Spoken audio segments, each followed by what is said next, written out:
કામગીરીની વાત કરીએ તો નાયબ કલેક્ટર કચેરી ચોટીલા દ્વારા જે કામગીરી કરવામાં આવેલી છે તેમાં અમે 25/1/2025 રોજ હાજર થયા, જે ગઈકાલે જ 1 વર્ષ પૂર્ણ થયું। 1 વર્ષના ટૂંકા ગાળામાં ગેરકાયદેસર ખનીજ ચોરીમાં અલગ અલગ જગ્યાએ 311થી વધુ રેડો પાડી ગેરકાયદેસર કોલસાના 1500થી વધુ કુવાઓ પકડી અને 16,000થી વધુ મેટ્રિક ટન કોલસો તેમજ અનેક મશીનરી જેવી કે ચરખા, ચરખી, બકેટ, સબમર્સિબલ પંપ, વિદ્યુત ટ્રાન્સફોર્મર, ટ્રેક્ટરો, જનરેટરો, કમ્પ્રેસરો જેવો જપ્ત કરી અને મામલતદાર કચેરી થાનગઢ ખાતે રાખવામાં આવેલ છે।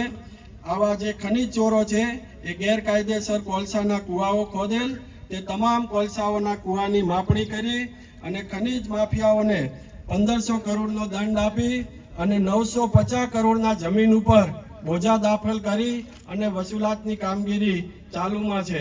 તેમજ થાનગઢ અને મૂળી તાલુકાના 18 ગામોમાંથી 2396 એકર જમીન મુક્ત કરાવી ટૂંક સમયની અંદર કાર ફેન્સિંગની કામગીરી હાથ ધરવામાં આવશે। ચોટીલા સબ ડિવિઝન હેઠળના ચોટીલા, થાનગઢ અને મૂળીમાં મેગા ડિમોલેશન એટલે કે દબાણ દૂર કરવાની કામગીરી પણ ચાલુમાં છે। 950થી વધુ ગેરકાયદેસર દબાણો દૂર કરી 595 કરોડની એટલે કે 2976 એકર સરકારી જમીન છે એ ખુલ્લી કરવામાં આવેલી છે।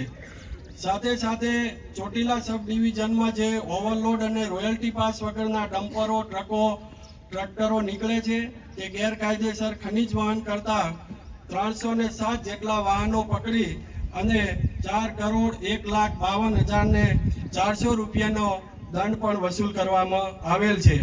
ખનીજ ચોરી માટે જે વપરાતા વિસ્ફોટકનો ઉપયોગ કરવામાં આવતો હોય છે એમાં પણ ખાસ કરીને સ્કૂલ છે, હોસ્પિટલ છે, સરકારી બિલ્ડિંગો છે અને ઘરોને મોટા પ્રમાણમાં તિરાડો પડતી હોય છે, નુકસાન થતું હોય છે, એવા એક્સપ્લોઝિવ મેગેઝીનના 7 ગોડાઉન જપ્ત કરી 28 લાખનો મુદ્દામાલ સીલ કરીને કાર્યવાહી કરેલી છે।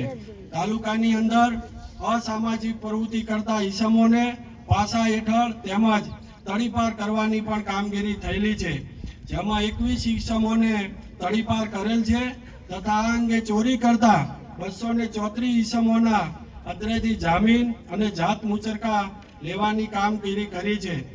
ઉપરાંત 88 ઈસમોને તડીપારની દરખાસ્ત પોલીસ વિભાગ તરફથી મંગાવવામાં આવેલી છે।